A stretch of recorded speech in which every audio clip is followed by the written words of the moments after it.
नमस्कार, आप देख रहे हैं आज तक। आपके साथ मैं हूं सईद अंसारी। स्वागत है आपका चुनाव आज तक में।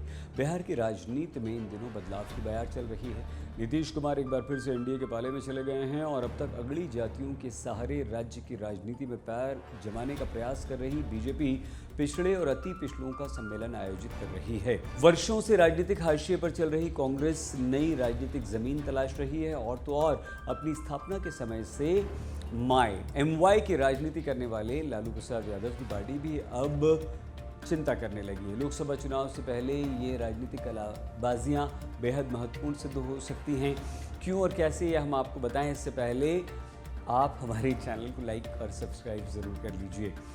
लालू प्रसाद यादव के बेटे तेजस्वी यादव इन दिनों आरजेडी में नई सोशल इंजीनियरिंग कर रहे हैं। वो पार्टी को नई पहचान देने के साथ नया सामाजिक आधार बनाने का प्रयास कर रहे हैं। पिछले दिनों पटना में महागठबंधन की रैली में आरजेडी नेता तेजस्वी यादव ने एक बार फिर संदेश देने का प्रयास किया कि वो बदले युग में नई आरजेडी के साथ है। इसके पीछे उनकी स्पष्ट राजनीतिक मंशा नए वोटरों को अपने साथ जोड़ने की है, जो पिछले 2 दशकों के दौरान पार्टी के लिए सबसे बड़ी चुनौती रही। तेजस्वी यादव ने आरजेडी का नया नाम भी दिया, आर से राइट, जे से जॉब, डी से डेवलपमेंट, यानी कि राइट जॉब डेवलपमेंट, राइट अधिकार। कहने का मतलब ये कि तेजस्वी यादव की आरजेडी 2.0 है। वो यही नहीं रुक रहे।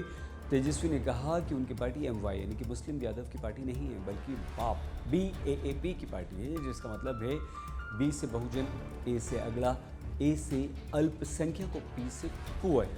पिछले कुछ वर्षों में तेजस्वी यादव मुस्लिम यादव गठजोड़ से आगे निकलकर सभी जातियों को जोड़ने का प्रयास कर रहे हैं और फॉर्मूला बनाने का प्रयास भी कर रहे हैं। तेजस्वी को पता है कि अगर वो कोर वोट के साथ नए वोटर्स को नहीं जोड़ते तो उनके लिए सफलता की राह मुश्किल होगी। इसमें पिछले विधानसभा चुनाव में आंशिक सफलता उन्हें मिली, लेकिन अब भी पार्टी के सामने चुनौती है। एनडीए उन्हें महज एमवाई यानी कि मुस्लिम यादव तक सीमित रखने का प्रयास करता रहा। 2020 विधानसभा चुनाव में तेजस्वी ने स्वयं की एक पार्टी के द्वारा बदलाव का चेहरा दिया। इसके लिए चुनाव प्रचार के दौरान कई जगहों पर लालू का फोटो तक उन्होंने हटवाया। पहले दिया सामाजिक न्याय, अब आर्थिक न्याय का होर्डिंग पूरे राज्य में उन्होंने लगवाया। तेजस्वी कहते हैं राज्य की जनता के बीच खुद को बदले हुए राजनेता के रूप में पेश करना चाहिए और उन्होंने किया। पिछली गलतियों को भुलाने में कोई परहेज नहीं। इससे कुछ वोट तो जुड़े, लेकिन अभी भी पार्टी सत्ता से दूर रही।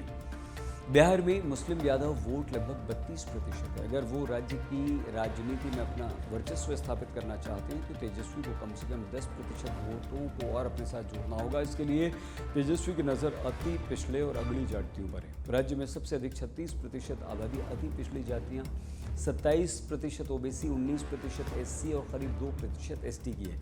इसके अलावा करीब 3% भूमिहार और राजपूत भी हैं। 4% ब्राह्मण, 1% कायस्थ हैं। ओबीसी आबादी का सबसे बड़ा हिस्सा यादव होता है, तो आरजेडी का पूर्ण वोट बैंक भी यादव हैं। अति पिछड़ों के अधिकांश वोट नीतीश की जेडीयू को मिलते रहे, जबकि अगली जातियां आमतौर पर बीजेपी के साथ हैं। तेजस्वी का प्रयास ईबीसी और अगली जातियों के वोट बैंक में सेंध करने का है। ऐसा करके वो आरजेडी के वोट शेयर को 40% तक पहुंचा सकते हैं, जो उन्हें बिहार की राजनीति में सबसे महत्वपूर्ण खिलाड़ी बना सकती है। 2004 आम चुनाव के बाद आरजेडी का अकेले अपने दम पर किसी भी चुनाव में अब तक का सबसे बेहतर प्रदर्शन नहीं रहा। 15 में विधानसभा चुनाव में पार्टी दोबारा सत्ता में तो आई, लेकिन उसमें जेडीयू का वोट शामिल था। कुल मिलाकर हाल के वर्षों में आरजेडी का वोट मूल रूप से मुस्लिम और यादवों तक ही सीमित रहा। इसके पीछे 90 का दशक बड़ा कारण है। तब लालू यादव की अगुवाई में आरजेडी का एक मजबूत राजनीतिक शक्ति बनना और सवर्णों के विरोध में पिछड़ों और अल्पसंख्यकों को लामबंद करना, इसका आरजेडी को लाभ मिला, फायदा मिला। लेकिन बाद में नीतीश कुमार ने पार्टी में गैर यादव, ओबीसी और अति पिछड़ों का वोट छीन लिया तो रामविलास पासवान ने दलितों का। इससे आरजेडी का वोट बैंक सिमट गया। दलितों के वोट को मजबूत किया चिराग पासवान ने। जिस तरह बीजेपी ने पिछले कुछ वर्षों में पिछड़ों और सवर्णों में पैठ बनाई, आरजेडी के लिए अपने वोट बैंक के दायरे को बढ़ाना आसान नहीं होगा। कुछ ऐसी चुनौती बिहार के बगल में यूपी में समाजवादी पार्टी के नेता अखिलेश यादव के सामने भी, और इसीलिए वो भी आजकल पीडीए यानी कि पिछड़ा, दलित और अल्पसंख्यक समीकरण की बात कर रहे हैं। लेकिन नरेंद्र मोदी की अगुवाई में बीजेपी के मजबूत सामाजिक आधार के बीच अभी सेंध आसान नहीं।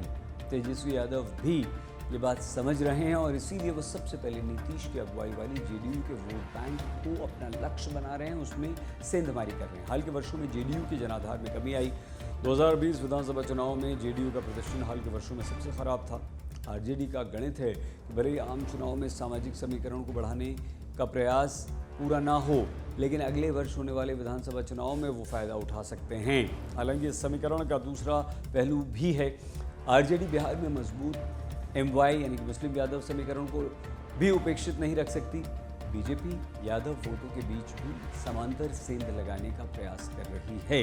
तो तेजस्वी यादव के लिए चुनौती बड़ी है, लेकिन उन्होंने प्रयास अपनी यात्रा के दौरान शुरू कर दिया है। हमारी इस पेशकश में फिलहाल इतना ही। आप प्लीज़ अपना बहुत ख्याल रखिएगा। नमस्कार।